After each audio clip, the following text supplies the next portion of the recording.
வணக்கம். உலக மறுபக்கம் நிகழ்ச்சிக்கு உங்களை வரவேற்கிறோம். ரஷ்யாவிடமிருந்து யாரும் ராணுவ தளவாடங்களை வாங்கக்கூடாது, மீறினால் பொருளாதார தடை விதிப்போம் என பகிரங்க மிரட்டல் விடுக்கும் அமெரிக்கா. அதையும் தாண்டி ரஷ்யாவிடம் ராணுவ ஆயுதங்களை சில நாடுகள் வாங்கிக் கொண்டுதான் இருக்கின்றன. அந்த பட்டியலில் இந்தியாவும் இடம்பெறுகிறது.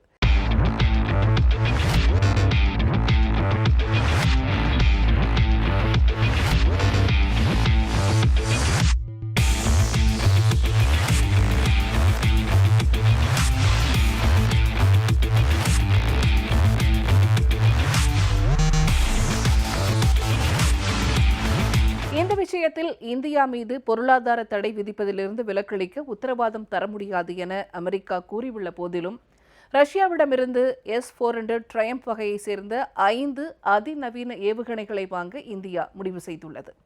இதனால் அமெரிக்கா இந்தியா உறவில் விரிசல் ஏற்படுமோ என அச்சம் ஏற்பட்டுள்ளது. ஏன் ராணுவ தளவாடங்கள் விற்பனையில் வல்லரசுகள் மோதிக்கொள்கின்றன? அமெரிக்கா ஏன் மிரட்டல் விடுக்கிறது என்பது குறித்தெல்லாம் தான் இன்றைய உலக மறுபக்கத்தில் காணப்போகிறோம். இரண்டாம் உலகப் போர் நடந்த காலகட்டத்தில் போரில் ஈடுபட்ட நாடுகளுக்கு மிக அதிக அளவிலான தளவாடங்கள் தேவைப்பட்டன. அப்போது போராயுதங்கள் தயாரிப்பில் முன்னணியில் இருந்த அமெரிக்கா அந்த சூழ்நிலையை நன்றாக தனக்கு சாதகமாக பயன்படுத்திக் கொண்டது. முதலாளித்துவ நாடான அமெரிக்கா போராயுதங்கள் தயாரிக்க அந்நாட்டின் தனியார் நிறுவனங்களுக்கு அதிக அளவில் முன்னுரிமை கொடுத்தது. ஆயுதங்கள் அதிக அளவில் தேவை என்பதால் பல புதிய கம்பெனிகள் தொடங்க அனுமதி அளிக்கப்பட்டது. இதனால் பல புதிய கம்பெனிகள் அந்நாட்டில் தொடங்கப்பட்டன.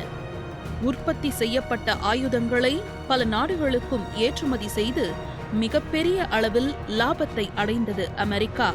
இங்கிலாந்து அமெரிக்காவிடம் ஆயுதங்களை வாங்கியே தனது பொருளாதாரத்தை மிகப்பெரிய அளவில் இழந்தது. இரண்டாம் உலகப் போரும் முடிவுக்கு வந்தது. போரினால் ஏற்பட்ட உயிரிழப்பு, பொருட்சேதம் மற்றும் கசப்பான அனுபவங்களினால் இனிமேல் போரில் ஈடுபட போவதில்லை என்று இங்கிலாந்து, பிரான்ஸ், ஜெர்மனி, இத்தாலி ஆகிய நாடுகள் முடிவு செய்தன. இதனால் அந்நாடுகளுக்கு ஆயுதங்களை ஏற்றுமதி செய்த அமெரிக்க நிறுவனங்களுக்கு இது மிகப்பெரிய அளவில் அதிர்ச்சியை ஏற்படுத்தியது. அதுவரை மிகப்பெரிய லாபத்தை சந்தித்த அந்நிறுவனங்கள் தங்களின் தயாரிப்புகளை அதிக அளவில் ஏற்றுமதி செய்ய முடியாமல் உற்பத்தி செய்யும் இடங்களிலேயே தேங்க ஆரம்பித்ததுடன் நஷ்டமும் ஏற்பட ஆரம்பித்தது. இதனால் அந்நிறுவன முதலாளிகள் அமெரிக்க அரசுக்கு நெருக்கடி கொடுக்க ஆரம்பித்தனர். ஏனென்றால் ஆயுத தளவாடங்கள் உற்பத்தி அமெரிக்காவின் மொத்த உள்நாட்டு உற்பத்தி மற்றும் வேலை வாய்ப்பில் கணிசமான பங்கு வகித்ததால் அந்நாட்டு அரசு அவர்களுக்கு செவி கொடுக்க வேண்டியதாயிற்று. இரண்டாம் உலகப் போருக்கு பின் முதலாளித்துவ கொள்கைக்கு எதிரான கம்யூனிசம் பரவும் நாடுகளில் அதை தடுப்பதாக கூறிக்கொண்டு அந்நாடுகளில் உள்ள பெரு முதலாளிகளுடன் சேர்ந்து கொண்டு கிளர்ச்சியை உருவாக்கி கிளர்ச்சியாளர்களுக்கு தனது புலனாய்வுத் துறையின் மூலம் சிறப்பு பயிற்சி அளித்து கம்யூனிசத்திற்கு எதிராக போராட தூண்டியது அமெரிக்கா.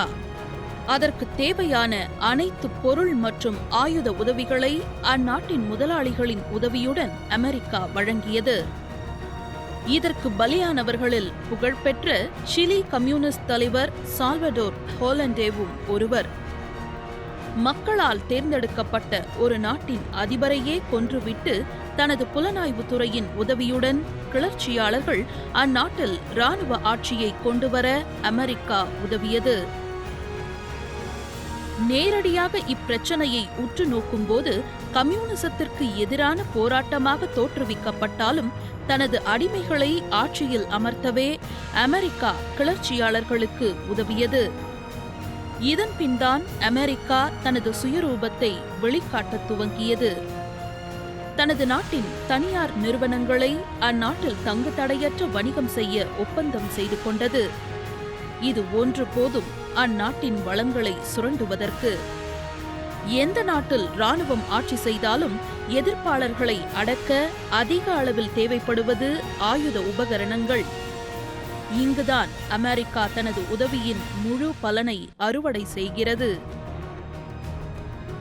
அந்நாட்டின் இராணுவத்திற்கு தேவைப்படும் ஆயுதங்களை அதிக அளவில் ஏற்றுமதி செய்து பெருமளவில் லாபம் பார்த்தது. அடிமைகளை ஆட்சியில் அமர்த்துவது, தனது நிறுவனங்களுக்கு தங்கு தடையற்ற வணிகம், ஆயுத விற்பனை என்று முப்பலனை அந்நாட்டில் அனுபவித்தது. பனிப்போர் காலம் முடிவுற்ற பிறகு நடைபெற்று வரும் சர்வதேச ஆயுத விற்பனையில் முன்னெப்போதும் இல்லாததை விட கடந்த சில ஆண்டுகளாக ஆயுத விற்பனை அதிகரித்து காணப்படுவதாக ஆராய்ச்சிகள் தெரிவிக்கின்றன. மேலும் உலகில் தீவிரவாதத்திற்கு எதிராக போராடுவதாக சொல்லிக்கொண்டே நவீன ஆயுதங்களை உற்பத்தி செய்து விற்பனை செய்யும் அதிபயங்கர நாடு அமெரிக்கா. உலகளவில் தடை செய்யப்பட்டுள்ள மக்களை கொத்து கொத்தாக கொல்லும் அபாயகரமான கிளஸ்டர் பாம்ஸ் எனப்படும் கூட்டு குண்டுகளை தயாரிப்பதோடு அமெரிக்கா அதனை பெருமளவில் ஏற்றுமதியும் செய்கிறது. குற்றுயிருமாய் குலை உயிருமாய் அணுக்கதிர் வீச்சால் பல ஆண்டுகளுக்கு பாதிக்கப்பட்டவர்கள் பல்லாயிரம். இப்பொழுதும் அப்பகுதிகளில் பிறக்கும் குழந்தைகளிடம் அணுக்கதிர் வீச்சின் தாக்கம் இருப்பதாக கூறப்படுகிறது. இந்த தாக்குதலுக்கு உண்மையான காரணம் போரை முடிவுக்கு கொண்டு வர அல்ல. ஜப்பான் நாடு போரை முடித்து சரணடைய தயாராக இருந்த நேரம். ஆனால் அணுகுண்டுகள் ஜப்பானின் அப்பாவி மக்கள் மீது வீசப்பட்டு கொல்லப்பட்டனர். காரணம், அமெரிக்காவால் தான் போர் முடிந்தது, ரஷ்யாவால் அல்ல என நிரூபிக்க, அமெரிக்காவின் மேலாதிக்கத்தை நிலைநிறுத்த, அமெரிக்கா பற்றிய பயத்தை நாடுகளிடையே ஏற்படுத்தி சோவியத்தின் கம்யூனிசத்துக்கு எதிராக அணி திரட்ட, தன் நாட்டின் ஆயுத விற்பனையை அதிகரிக்க, தான் தயாரித்து வைத்திருக்கும் அணுகுண்டுகளை சோதிக்க. அதுவும் என்ன வகையான பரிசோதனைகள் என்று பார்த்தோமே ஆனால், ஹிரோஷிமா மீது யுரேனியம் அணுகுண்டு வீசப்பட்டது. நாகசாகி மீது புளுட்டோனியம் அணுகுண்டு வீசப்பட்டு ஒவ்வொன்றின் பாதிப்புகளும் ஆய்வு செய்யப்பட்டன. ஹிரோஷிமா நகரத்தின் மீது 600 மீட்டர் உயரத்திலும், நாகசாகி நகரத்தின் மீது 500 மீட்டர் உயரத்திலும் வீசப்பட்டு அவைகள் ஏற்படுத்தும் பாதிப்புகளின் வித்தியாசம் பரிசோதிக்கப்பட்டது. இப்படி கொடூரமாக யோசித்து அமெரிக்கா லட்சக்கணக்கான மக்களை கொன்றதன் பின்னணியில் அந்நாட்டின் ஆயுத உற்பத்தி மற்றும் விற்பனையே காரணமாக இருந்துள்ளது. அன்று முதல் இன்று வரை ஆயுத விற்பனையில் அமெரிக்காதான் முதலிடம் வகிக்கிறது. அதாவது உலகின் ஒட்டுமொத்த ஆயுத விற்பனையில் 31 விழுக்காடு அமெரிக்க ஆயுதங்களே. நாட்டிலிருந்து 10 விழுக்காடாக அதிகரித்துள்ளது. ஒட்டுமொத்தமாக சர்வதேச ஆயுத விற்பனை 8% அதிகரித்துள்ளது. ஆயுத விற்பனையில் அமெரிக்கா, ரஷ்யா, சீனா, பிரான்ஸ், ஜெர்மனி ஆகிய 5 நாடுகளும் 75% ஆயுத ஏற்றுமதியை வழங்கியிருப்பதாக ஆராய்ச்சிகள் தெரிவிக்கின்றன.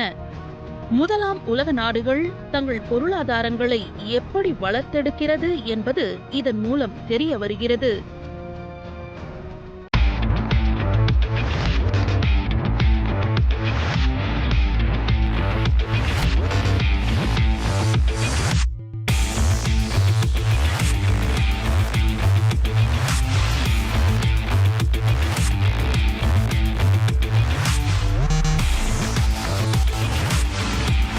அமெரிக்கா, ரஷ்யா போன்ற நாடுகள் ஆயுத விற்பனையை வெளிப்படையாக போட்டி போட்டுக்கொண்டு நடத்தி வரும் நிலையில், சீனா சத்தமே இல்லாமல் இந்து சமுத்திரத்தை கரையாக கொண்ட தெற்காசிய நாடுகளுக்கு சலுகை விலையில் நீர்மூழ்கி கப்பல்களை விற்பனை செய்து வருகிறது. நீர்மூழ்கி கப்பல் விற்பனை மட்டுமின்றி யுத்த ஆயுத விற்பனையிலும் கடந்த சில வருடங்களாக சீனா மிகுந்த அக்கறை காட்டி வருகிறது. சீனா 35 நாடுகளுக்கு ஆயுதங்களை விற்பனை செய்கிறது.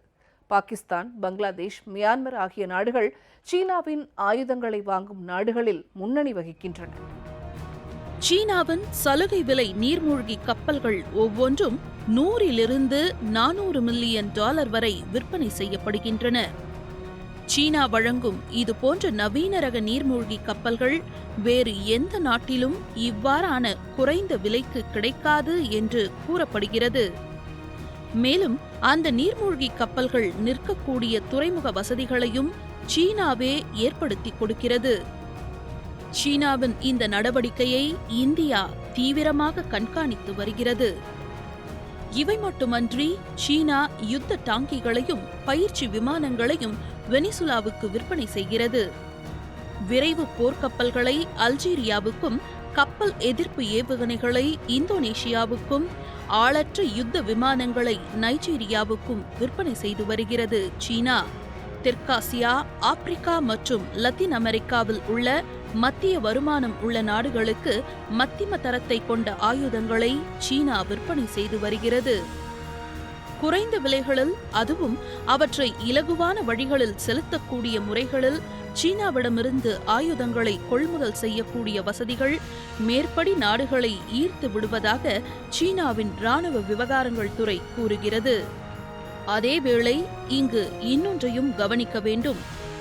ரஷ்யாவிடமிருந்தும் உக்ரைனிடமிருந்தும் ஆயுதங்களை வாங்கும் சீனா அதே நேரம் எப்படி ஆயுதங்களை விற்பனை செய்து வருகிறது என்பது சற்று குழப்பமாக இருக்கலாம். இதற்கான விடை மேட் இன் சைனா, அவ்வளவே. சீனா அவ்வாறு ரஷ்யாவிடமிருந்து வாங்கும் ஆயுதங்களின் தொழில்நுட்பத்தை கிரகித்துக் கொண்டு அதிலிருந்து வேறு மாதிரியில் நவீன உதிரி பாகங்களை பொருத்தி முற்றிலும் வேறுபட்ட ஆயுதங்களை குறைவான விலையில் உருவாக்கி அவற்றையே வேறு நாடுகளுக்கு விற்பனை செய்வது குறிப்பிடத்தக்கது. அத்துடன் ஐக்கிய நாடுகளின் தீர்மானங்களுக்கும் விதிகளுக்கும் ஏற்பவே சீனா ஆயுத விற்பனையை மேற்கொள்கிறது. அதேவேளை சர்வதேச மற்றும் பிராந்திய சமாதானம் மற்றும் நாட்டின் ஸ்திரநிலை ஆகியவற்றையும் கணக்கில் எடுப்பதுடன் தங்களிடமிருந்து ஆயுதங்களை வாங்கும் நாடுகளின் உள் விவகாரங்களில் நாங்கள் தலையிடுவதும் இல்லை என்று சீனா தெரிவிக்கிறது. இப்படி சலுகை விலையில் ஆயுதங்களை விற்பனை செய்யும் சீனா இந்தியாவை சுற்றியுள்ள நாடுகளுடன் நெருக்கமாக நட்புறவு பாராட்டுகிறது. மேலும் பாகிஸ்தான், இலங்கை ஆகிய இரு நாடுகளின் பொருளாதார வளர்ச்சிக்கு உதவுவதாக கூறிக்கொண்டு சீனா தனது நாட்டின் நிறுவனங்களின் மூலம் அந்நாடுகளில் முதலீடு செய்து வருகிறது. இதன் பலனாக அந்நாட்டின் இராணுவ மையங்களை சீனா தனது இராணுவ மையமாக பயன்படுத்தி வருகிறது. போர் மூளும் சமயத்தில் சீனா, பாகிஸ்தான், இலங்கை என 3 நாடுகளில் இருந்து மும்முனை தாக்குதலுக்கு இந்தியா தயாராக வேண்டும். இந்தியா என்னதான் சீனாவை சுற்றியுள்ள நாடுகளுடன் நட்புறவை வளர்த்து கொண்டாலும் போர் மூளும் காலங்களில் சீனாவை சுற்றியுள்ள தனது நட்பு நாடுகளில் போர்த்தளங்கள் இல்லாவிடில் இந்தியா சீனாவை இங்கிருந்தே சமாளிக்க வேண்டும். ஏதேனும் இரு நாடுகளுக்கிடையில் தத்தமது நாட்டின் பாதுகாப்பிற்கு அச்சுறுத்தல் ஏற்படும்போது பேச்சுவார்த்தையின் மூலமோ அல்லது போரின் மூலமாகவோ அதற்கு தீர்வு காணப்படும். அதுவே உள்நாட்டு பிரச்சினை என்றால் புரிந்துணர்வு மூலமோ பேச்சுவார்த்தை மூலமோ அல்லது அடக்குமுறை மூலமோ விடை காணப்படும். ஆனால் இது போன்ற அச்சுறுத்தல்களை சில நாடுகள் தந்திரமாக உருவாக்கி போரை தூண்டிவிட்டு அதில் தனது நாட்டின் ஆயுதங்களை பெருமளவில் விற்பனை செய்து பயனடைகின்றன. அத்தகைய நாடுகளில் முதன்மையானது அமெரிக்கா. மேலும் இந்தியாவுக்கும் பாகிஸ்தானுக்கும் இடையே உள்ள உலகறிந்த பிரச்சினையை பயன்படுத்தி வல்லரசுகள் தங்கள் ஆயுதங்களை இரு நாடுகளிலும் அதிக அளவில் வியாபாரம் செய்து வருகின்றன. இந்தியா பாகிஸ்தான் பிரிவினைவாதத்தின் போதே ஐநா சபையின் மூலம் ஜம்மு காஷ்மீர் யாருக்கு சொந்தம் என்று முடிவு செய்திருந்தால் அன்றோடு இந்த பிரச்சினை முடிவுக்கு வந்திருக்கும் என கூறப்படுகிறது. ஆனால் அந்த முடிவு நமக்கு பாதகமாக அமைந்துவிட்டால் என்ற அச்சத்திலேயே அம்முடிவை கைவிட்டது இந்தியா. அன்றிலிருந்து ஜம்மு காஷ்மீர் தமக்குதான் சொந்தம் என்று பாகிஸ்தான் இன்று வரை இந்தியாவுடன் பிரச்சனை செய்து வருகிறது. இந்தியா பாகிஸ்தான் பிரிவினையின் போது பாகிஸ்தான் கிழக்கு பாகிஸ்தான், மேற்கு பாகிஸ்தான் என்று 2 தனித்தனி இடங்களில் இருந்தது. தற்போதைய பங்களாதேஷ் தான் கிழக்கு பாகிஸ்தானாக இருந்தது. முன்னாள் இந்திய பிரதமர் இந்திரா காந்தி கிழக்கு பாகிஸ்தானை தனி நாடாக்க மிகப்பெரிய அளவில் உதவி செய்தார். இது பாகிஸ்தானுக்கு கடும் அதிர்ச்சியையும் ஆத்திரத்தையும் உண்டாக்கியது. ஜம்மு காஷ்மீர் விவகாரமும் பங்களாதேஷ் உருவாக்கமும் பாகிஸ்தான் இந்தியாவுடன் நேரடியாக மோத வித்திட்டது.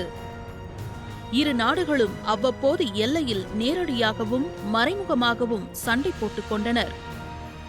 இரு நாடுகளுக்கிடையில் போர்களும் மூண்டன. இதனால் இரு நாடுகளும் தனது பாதுகாப்புத் துறையை பலப்படுத்த ஆயுதங்களை வாங்கி குவிக்க ஆரம்பித்தன. இந்த சூழ்நிலையை அமெரிக்க ஆயுத வியாபாரிகள் நன்றாக பயன்படுத்திக் கொண்டனர். தொடர்ச்சியாக இந்தியா வாங்கி குவிக்கும் ஆயுதங்களின் தரம் மற்றும் எண்ணிக்கையை கணக்கில் காட்டி பாகிஸ்தானிடம் ஆயுத வியாபாரம் செய்கிறது அமெரிக்கா. மற்றொரு புறம் பாகிஸ்தான் வாங்கி குவிக்கும் ஆயுதங்களின் தரம் மற்றும் எண்ணிக்கையை காட்டி இந்தியாவிடம் வியாபாரம் செய்கிறது அதே அமெரிக்கா. இந்த வியாபார சூட்சமத்தை இன்று வரை அவர்கள் கையாண்டு வருகின்றனர். அமெரிக்க தொண்டு நிறுவனங்கள் பாகிஸ்தானின் தீவிரவாத இயக்கங்களுக்கு மறைமுகமாக பண உதவி செய்து வருகின்றனர். மேலும் அமெரிக்காவின் உளவு அமைப்புகள் இவர்களுக்கு ரகசியமாக பயிற்சி அளிக்கின்றன. இவர்களால் உருவாக்கப்பட்ட தீவிரவாதிகளில் ஒருவர்தான் ஒசாமா பின் லேடன். இத்தீவிரவாத இயக்கங்கள் அடிக்கடி பாகிஸ்தானிலும் இந்தியாவிலும் தாக்குதலில் ஈடுபட்டு வருகின்றன. ஜம்மு காஷ்மீரில் இவர்கள் நடத்தும் தாக்குதலுக்கு அளவே இல்லை. இவ்வாறாக உள்நாட்டிலும் தாக்குதல் நடப்பதால் இரு நாடுகளும் மேலும் தமது பாதுகாப்பை பலப்படுத்த மேலும் மேலும் ஆயுதங்களை அமெரிக்காவிடம் வாங்குகின்றன. அத்துடன் அமெரிக்கா போன்ற நாடுகள் இந்தியாவை அடுத்த தலைமுறை வல்லரசு என கூறி வருகின்றன. ஏற்கனவே வல்லரசு கனவில் மிதக்கும் சீனாவிற்கு இது மிகப்பெரிய எரிச்சலை உண்டாக்கியது. தற்போதைய தலைமுறையில் உலக வல்லரசு என்பது அந்நாட்டின் பொருளாதார பலம், இராணுவ பலத்தை வைத்தே தீர்மானிக்கப்படுகிறது. எப்போது இந்தியாவும் சீனாவும் பொருளாதார வல்லரசாக உருவாக ஆரம்பித்தனவோ அப்போதிலிருந்தே சீனா இந்தியாவுடன் மோதல் போக்கை கடைபிடிக்க ஆரம்பித்தது. இந்திய எல்லைக்குள் அடிக்கடி சீன ராணுவ வீரர்கள் ஊடுருவி தொடர்ச்சியாக இந்தியாவை சீண்டி வருகின்றனர். எங்கே இந்தியா தனக்கு போட்டியாக வந்துவிடுமோ என்ற அச்சத்திலேயே இந்தியாவை சுற்றியுள்ள நாடுகளுடன் சீனா தனது நட்புறவையும் அதன் தொடர்ச்சியாக தனது இராணுவ தளங்களையும் அமைத்து வருகிறது. இத்தகைய மறைமுக போரில் இந்தியாவுக்கு அமெரிக்கா உதவுவதாக கூறிக்கொண்டு அமெரிக்க படைவீரர்கள் இந்திய படை வீரர்களுடன் இணைந்து கூட்டு போர் பயிற்சியில் ஈடுபட்டு வருகின்றனர். மேலும் இந்திய இராணுவத்தை பலப்படுத்துவதாக கூறி மிக அதிக அளவில் தங்கள் நாட்டு ஆயுதங்களை இந்தியாவுக்கு தொடர்ச்சியாக இறக்குமதி செய்து லாபம் பார்த்து வருகிறது அமெரிக்கா. பாகிஸ்தானை காட்டி இந்தியாவிடம் ஆயுதங்களை விற்கும் அமெரிக்கா சீனாவையும் இந்தியாவின் போட்டியாளராகவே காட்டி இந்தியாவிடம் ஆயுதங்களை விற்பனை செய்து வருகிறது. இன்று வரை உலகில் அதிக ஆயுதங்களை இறக்குமதி செய்யும் நாடுகளில் இந்தியா தொடர்ச்சியாக பல ஆண்டுகளாக முதலிடம் வகித்து வருகிறது. ராணுவ தளவாட பொருட்களுக்கு இந்தியா பெரும்பாலும் ரஷ்யாவை சார்ந்திருக்க வேண்டிய நிலை உள்ளது. ரஷ்யாவிடமிருந்து ஆயுத இறக்குமதியை இந்தியா நீண்ட காலமாக மேற்கொண்டு வருகிறது. 2012 முதல் 2016 ஆண்டு வரை இந்தியாவின் 68% ஆயுதங்கள் ரஷ்யாவிலிருந்து இறக்குமதி செய்யப்பட்டுள்ளன. 1960 ஆண்டு முதல் ரஷ்யா தான் இந்தியாவின் மிகப்பெரிய ஆயுத விற்பனையாளராக இருந்து வருகிறது. MiG-21 சூப்பர்சோனிக் விமானங்கள் ரஷ்யாவிடமிருந்து வாங்கப்பட்டவையே. அந்த வரிசையில் S-400 ட்ரயம்ப் வகையை சேர்ந்த 5 அதிநவீன ஏவுகணைகளை ரஷ்யாவிடமிருந்து வாங்க இந்தியா முடிவு செய்துள்ளது. இதற்கு அமெரிக்கா எதிர்ப்பு தெரிவிக்கிறது. ரஷ்யாவிடமிருந்து இராணுவ தளவாடங்களை வாங்கும் நாடுகள் மீது பொருளாதார தடைகளை விதிக்கும் அமெரிக்க சட்டத்தின் 231வது பிரிவில் இந்தியாவிற்கு சாதகமாக சில தளர்வுகளுக்கு வழிவகுக்கப்படும் என அமெரிக்கா கூறியது. ஆனால் தற்போது ரஷ்யாவிடமிருந்து சுமார் 40,000 கோடி ரூபாய் மதிப்பில் S-400 ட்ரைம்ப் ஏவுகணைகளை வாங்கும் நடவடிக்கைகளை இந்தியா தொடர்ந்தால் பொருளாதார தடை விதிப்பதில் தளர்வு அளிக்கப்படும் என்பதற்கு எவ்வித உத்தரவாதமும் இல்லை என அமெரிக்கா தெரிவித்துள்ளது. இதற்கு காரணம் உலக அளவில் மிக மிக நவீன ரக ஏவுகணைதான் S-400 ட்ரைம்ப். தரையிலிருந்து வான் இலக்குகளை துல்லியமாக தகர்க்கும் திறன் கொண்டது. 2007 ஆண்டிலிருந்து ரஷ்ய ராணுவ பயன்பாட்டில் வைக்கப்பட்டுள்ளது. மேலும் அந்நாட்டு ராணுவம் பயன்படுத்தி வந்த S-300 ஏவுகணையின் மேம்படுத்தப்பட்ட மாடல்தான் இந்தியா வாங்க இருக்கும் S-400 ட்ரைம்ப் ஏவுகணை. எனவே அமெரிக்கா உள்ளிட்ட வல்லரசுகளையே ஒரு கணம் திகைக்க செய்யும் வல்லமை பொருந்தியது இந்த S-400 ட்ரைம்ப் ஏவுகணை. இதன் மூலமாக இந்தியா, சீனா, பாகிஸ்தான் போன்ற அண்டை நாடுகளை அடக்கி வைக்க வழிபிறக்கும் என்று பாதுகாப்பு நிபுணர்கள் கருதுகின்றனர். இந்த ஏவுகணையானது ஒரே நேரத்தில் 100 இலக்குகளை கூட கண்காணித்து தாக்கும் வல்லமை கொண்டது. வான்வழியாக இந்திய எல்லைக்குள் ஊடுருவ முயலும் அதிவேக ஏவுகணைகள் மற்றும் ஸ்டீல்த் ரகத்தைச் சேர்ந்த ரேடார் கண்களுக்கு புலப்படாத விசேஷ வடிவமைப்பு கொண்ட விமானங்களை கூட இந்த ஏவுகணை கண்டறிந்து இடைமறித்து தாக்குமாம். அதாவது 600 கிலோமீட்டர் சுற்றளவிலும் 100 கிலோமீட்டர் உயரத்திலும் எந்த திசையிலிருந்தும் வரும் எதிரிகளின் ஏவுகணைகள், ஆளில்லா விமானங்கள் மற்றும் போர் விமானங்களை பொசுக்கி தள்ளிவிடும் வல்லமை கொண்டது. இந்த ஏவுகணை 40 கிலோமீட்டர், 120 கிலோமீட்டர், 250 கிலோமீட்டர் மற்றும் 400 கிலோமீட்டர் பாய்ந்து செல்லும் திறன் கொண்ட மாடல்களில் தயாரிக்கப்படுகிறது.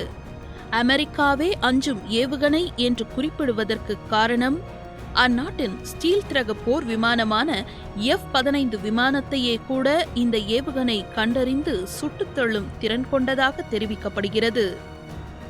மேலும் ரஷ்யாவிடமிருந்து இந்த ஏவுகணையை இந்தியா வாங்கினால் ரஷ்யா, இந்தியா இடையே நெருக்கம் அதிகரித்து அது தனது ஆயுத வியாபாரத்துக்கு பெருத்த பின்னடைவை ஏற்படுத்தும் என்றும் அமெரிக்கா அஞ்சுகிறது. ரஷ்யாவிடமிருந்து ராணுவ தளவாடங்கள் வாங்கும் நாடுகள் மீது பொருளாதார தடைகளை விதிப்போம் என மிரட்டல் விடுத்து வரும் அமெரிக்கா, இந்தியாவுக்கு மட்டும் அந்த தடையை தளர்த்தலாம் என கூறியிருந்தது. காரணம், இந்தியாவிடம் தாங்கள் நடத்தி வரும் தளவாட வியாபாரம் பாதிக்கக்கூடாது என்பதற்காகவே இந்த சலுகை. ஆனால் இந்தியாவுக்கு விலக்களிக்கப்படும் என்பதற்கு எந்தவித உத்தரவாதமும் தர முடியாது என்று தற்போது தெரிவித்துள்ளது. எனினும் அமெரிக்காவின் அச்சுறுத்தலையும் மீறி ரஷ்யாவிடமிருந்து S-400 ட்ரயம்ப் ஏவுகணையை வாங்குவதில் இந்தியா உறுதியாக உள்ளது. இதனால் ஏற்படும் விளைவுகளை இந்தியா எப்படி எதிர்கொள்ளப் போகிறது என்பதை பொறுத்திருந்துதான் பார்க்க வேண்டும். மற்றொரு உலக மறுபக்கம் நிகழ்ச்சியில் சந்திப்போம். நன்றி, வணக்கம்.